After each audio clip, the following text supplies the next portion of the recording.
क्यों इसी सीजन में बुखार बार बार रिपीट हो रहा है? क्यों रिकरेंट फीवर हो रहा है? बार बार बुखार आना, उसको हम कहते हैं रिकरेंट फीवर। क्यों ऐसा हो रहा है? पहले भी तो ऐसा, ये सीज़न वही थे, क्लाइमेट यही था, देन बारिश भी होती थी, धूप भी लगता था, सनबर्न भी लगता था, उतना तो रिपीट नहीं होता था। बट इसी सीज़न में क्यों इतना बार बार फीवर रिपीट हो रहा है? पेशेंट आते हैं, कहते हैं डॉक्टर साहब 2 दिन की दवाई लिया, फिर भी आराम नहीं मिल रहा है। जैसा एकदम फ्री होना चाहिए था शरीर, उस हिसाब से नहीं लग रहा है, और हल्का फुल्का ऐसा लगता है। देन टू शरीर सुस्त है, थोड़ा सा ऐसा लगता है, सर भारी लग रहा है, कुछ काम करने की इच्छा नहीं हो रही है, और एक तरह का थकावटपन, एक तरह का फटीग कहते हैं हम, एक तरह का शरीर थका थका लग रहा है, और ऐसा लग रहा है हमेशा आराम करूं, कुछ काम करने की इच्छा नहीं होती है। इवन काम करने के लिए भी जाते हैं, जॉब जिनका जॉब होते हैं, जो फैक्ट्रीज में काम करते हैं, जो वर्कर्स होते हैं, जो काम के लिए जाते हैं, वो भी कहते हैं आज छुट्टी मार दी, कल छुट्टी मार दी, 2 दिन से घर पे बैठे हैं। क्या दिक्कत हो सकती है? क्यों इस सीज़न में प्रॉब्लम्स आ रही हैं? क्यों रिकरेंट फीवर? अभी आज की डेट है 16 जुलाई 2021, बारिश का सीज़न चालू है। बाहर दिखाऊंगा कैमरा, बहुत तेज़ बारिश हो रही है, पेशेंट फिर भी धकाधक है। कुछ 15 मिनट्स का मैंने ब्रेक लिया है, टाइम लिया है, सोचा मैं 15 मिनट से वीडियो एंड करेंगे आज थोड़ी सी। और पेशेंट का बस एक ही कंप्लेंट, बार बार रिकरेंट फीवर, परसिस्टेंट फीवर। क्यों ऐसा होता है? अगर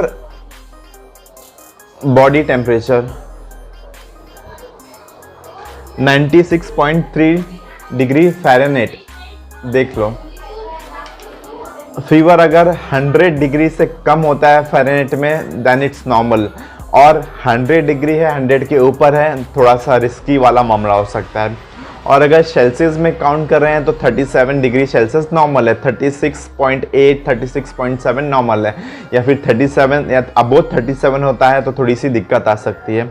ये तो अभी जो भी मेरे पेशेंट हैं, मैं स्लम एरियाज़ में प्रैक्टिस करता हूँ, यहाँ के जो पेशेंट हैं मुझे मिलते हैं, वो फैक्ट्रीज़ में काम करते हैं, काम पे जाते हैं, मोल्डिंग वगैरह का काम करते हैं। तो इनके यहाँ डेली टेम्परेचर चेक होता है इस तरह से, और ये कहते हैं नॉर्मल आता है। बट रात में वही काम करके आने के बाद एक हमेशा शरीर कहते हैं थका थका लगता है, और एक दिन काम करते हैं 2 दिन की छुट्टी, एक दिन काम करते हैं 2 दिन की छुट्टी। तो मेरा कहने का यही मतलब है कि क्यों रिकरेंट फीवर हो रहा है इस सीज़न में। इवन बच्चे की बात की कर ली जाए, चिल्ड्रन होते हैं, न्यूबॉर्न होते हैं, देन बिलो 12 ईयर्स के होते हैं, बच्चे होते हैं, क्यों उनमें भी रिकरेंट फीवर आता है बार बार। उनमें फीवर आने का मतलब कुछ एक तरह की उनमें सिम्टम्स दिखाई देता है कि वो इरिटेट हो जाते हैं, एक तरह का चिड़चिड़ापन होता है। जो न्यूबॉर्न होता, फॉर एग्जांपल जो 4-5 ईयर्स के होते हैं, या फिर जो 3 ईयर्स के होते हैं, वो भी एक तरह के चिड़चिड़ापन होता है उनमें, कुछ खाने पीने की इच्छा नहीं होती, कुछ ऐसा लगता है बार बार खाने से खींचते रहते हैं। देन लेस रिस्पॉन्सिव होते हैं देन नॉर्मल, जैसे हमेशा कुछ हम उन्हें आवाज़ देते हैं या फिर बुलाते हैं, वो इतने सडन रिस्पॉन्ड करते हैं। बट अगर उसमें फीवर होगा, हल्का फुल्का बुखार होगा, तो थोड़ा सा लेस रिस्पॉन्सिव होते हैं, उतना एक्टिव नहीं होते, उतना फ्रीली खेलते नहीं है। अभी एक पेशेंट था, बहुत सारा फॉर एग्जांपल कफ जमा था छाती में, मैंने चेक किया, 2 दिन कंटिन्यू भाप दिया, नाउ ही इज़ नॉर्मल। उसके पहले एकदम आना, सुस्त होकर बैठना, उसके पहले ही वॉज प्लेइंग, मतलब जब आता था तब अच्छे से खेलता था, हाँ हाय हेलो एवरीथिंग।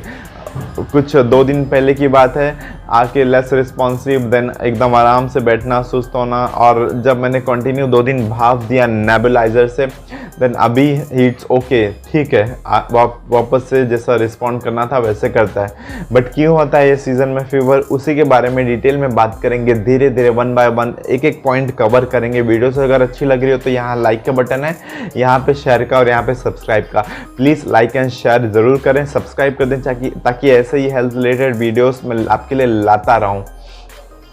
तो दोस्तों, अगर होगा रिकरेंट फीवर तो क्या क्या सिम्टम्स आ सकते हैं। चिल्ड्रन की बात कर ली जाए तो जैसा मैंने बताया, इरिटेट होते हैं।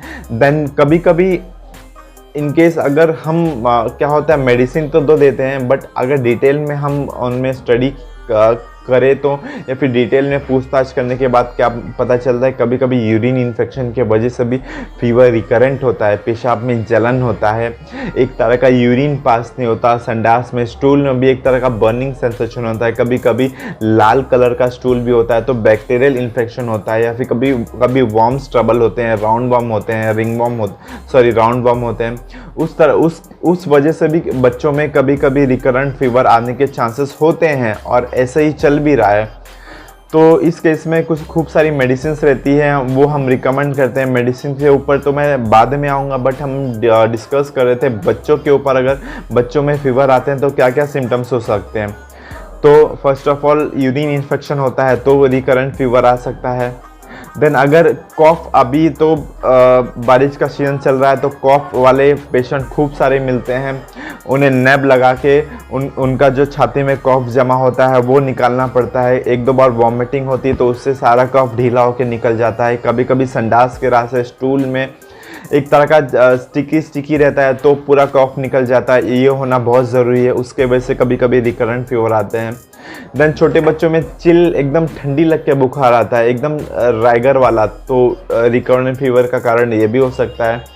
देन जब ये आता है तो एक तरह का, जैसे मैंने बताया, नॉट फीलिंग वेल, थोड़ा सा लेस रिस्पॉन्सिव होते हैं, बार बार कान खींचते हैं, देन फ्रीली नहीं रहते, हमेशा चिड़चिड़ापन होता है। ये सारे सिम्टम्स छोटे बच्चों में देखे जाते हैं। और अगर एडल्ट की बात कर ली जाए तो muscular pain, joint pain, headache होता है। मैं एक एक चीज़ जो सिम्टम उसको लंबा लंबा लिस्ट नहीं करूँगा, बट धीरे धीरे छोटे छोटे पॉइंट में उसको कवर करेंगे, ख़त्म करेंगे।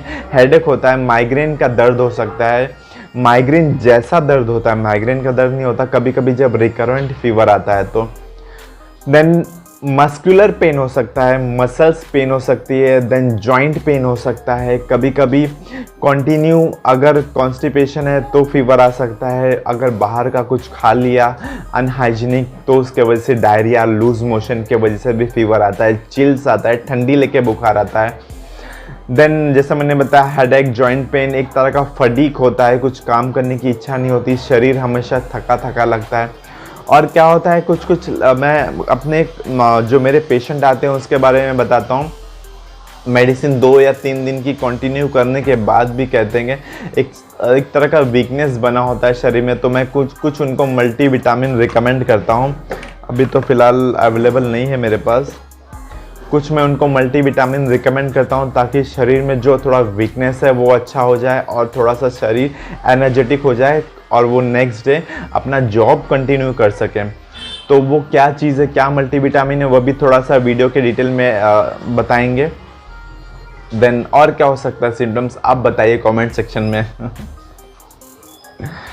तो जैसा मैंने बताया, हेडेक, माइग्रेन जैसा दर्द, fever, joint pain, muscular pain, vomiting, then diarrhoea. अगर अभी तो ठीक है रेनी सीज़न है, बट कुछ बीच में एक तरह का कड़क धूप निकल जाती है और हीट बहुत ज़्यादा होती है, ह्यूमिडिटी बहुत ज़्यादा होती है, उस केसेस में क्या होते हैं, पेशेंट डिहाइड्रेट हो जाता है, डिहाइड्रेशन होते हैं। कभी कभी अगर वॉमिटिंग हो, जुलाब हो या फिर लूज मोशन हो, उस केसेस में पेशेंट डिहाइड्रेट हो जाता है। डिहाइड्रेशन होने के वजह से इलेक्ट्रोलाइट इनबैलेंस होता है। इलेक्ट्रोलाइट इनबैलेंस होने की वजह से क्या होगा, फीवर तो आएगा, साथ में शरीर एकदम वीक हो जाएगा। तो उस केसेस में मुझे तो सलाइन लगाना पड़ता है, बॉटल्स लगाने पड़ते हैं, 1-2 सुबह शाम लगा देते हैं। एंड कुछ ORS वगैरह इस तरह के मैं अपने पास ही रखता हूँ। इस तरह के ORS पाउडर्स मैं रिकमेंड करता हूँ ताकि थोड़ा सा एनर्जेटिक हो जाए। आप खुद ओवर द काउंटर जाके ये परचेस कर सकते हो, इस पर कोई डॉक्टर का प्रिस्क्रिप्शन लेने की ज़रूरत नहीं है। ORS पाउडर आप इलेक्ट्रॉल का यूज़ कर सकते हो, ग्लूकॉन-डी जो OTC ब्रांड है वो ले सकते हो, कोई भी ORS पाउडर या फिर इलेक्ट्रॉल जैसे मैंने बताया वो जाके ले सकते हो। तो आपको डिहाइड्रेशन और जो वॉमिटिंग सेंसेशन कंटिन्यू बनी है वो आपकी प्रॉब्लम सॉल्व हो जाएगी। बट यही ले सकते हो। कुछ अगर मेडिसिन पे बात आ गई तो आप अपने डॉक्टर को कंसल्ट करने के बाद ही ले सकते हो। वो क्या मेडिसिन है, क्या किस चीज़ में क्या लेना चाहिए वो मैं बताऊंगा वीडियोस में।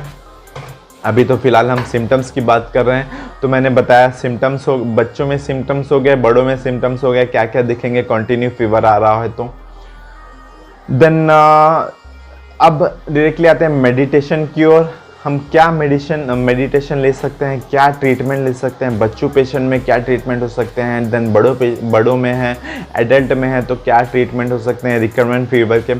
फर्स्ट ऑफ ऑल, अगर आप मेडिटेशन की तरफ जा रहे हैं तो आप अपने फैमिली फिजिशियन को ज़रूर कंसल्ट करें, उसके बाद ही आप मेडिसिन लीजिए, क्योंकि कुछ अब आजकल के केसेस ऐसे हैं कि विदाउट डॉक्टर के प्रिस्क्रिप्शन के आप कोई भी मेडिसिन ओवर द काउंटर नहीं ले सकते, क्योंकि उसका एडवर्स साइड इफेक्ट हमारे बॉडी पे पड़ता है। फॉर एग्जांपल, अभी कोविड के वैक्सीन्स वगैरह ले रहे हैं तो सीधी बात है कुछ पेशेंट में उसके साइड इफेक्ट देखे गए हैं। फीवर आता है, राइगर देखे, ठंडी आता है, चिल्स होता है, ठंडी लगती है। अभी के कुछ पेशेंट आए थे, फॉर एग्जांपल उन्होंने वैक्सीन लिया था तो बोले थे 2 दिन का रेस्ट लेना बहुत ज़रूरी है, क्योंकि हल्का फुल्का ठंडी देके बुखार लग रहा था।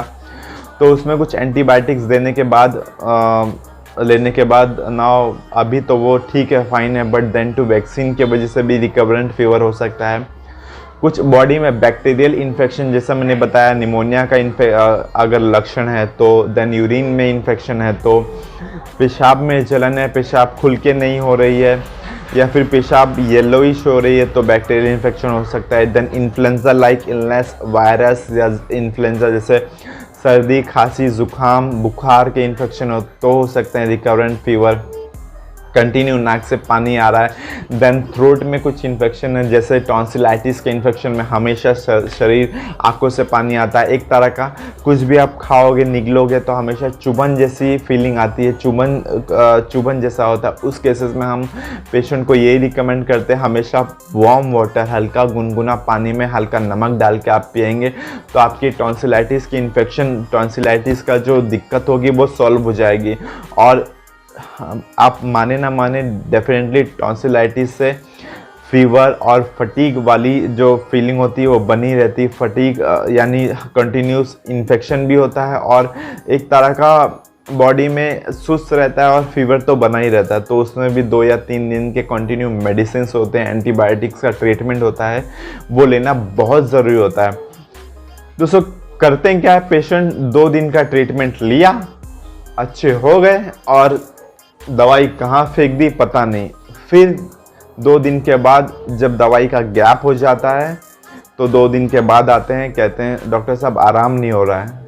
तो अगर उसमें R&D करेंगे, पूछेंगे उनसे, डिटेल में जाएंगे, हिस्ट्री लेंगे, तो बाद में पता चलेगा कि मेडिसिन उन्होंने कोर्स किया ही नहीं एंटीबायोटिक का, 2 दिन लेके छोड़ दिया और फिर नेक्स्ट 2 दिन बाद आ रहे हैं, कह रहे हैं कि डॉक्टर साहब वापस बुखार आ रहा है, बुखार छोड़ ही नहीं रहा है। फिर पता चलता है कि 2 दिन का मेडिसिन लेने के बाद आपने छोड़ा क्यों दवाई, कंटिन्यू 5 दिन का मेडिसिन होता है, क्यों ऐसी स्ट्रिप्स, जस्ट अ मिनट, क्यों 10 दिन की स्ट्रिप्स बनाए, सॉरी ये 10 दिन की गोलियां इसमें दी जाती हैं, 1 2 3 4 5 6 7 8 9 10, क्यों 10 स्ट्रिप बनाया जाता है, क्योंकि आप कंटिन्यू 5 दिन का प्रॉपर एंटीबायोटिक का कोर्स करें। अगर देन टू हम मेडिकल पर जो परचेस करते हैं, अगर देन टू हम कट करके देते हैं 2 दिन का, तो आगे लेना आपकी जिम्मेदारी बनती है कि नहीं बनती है।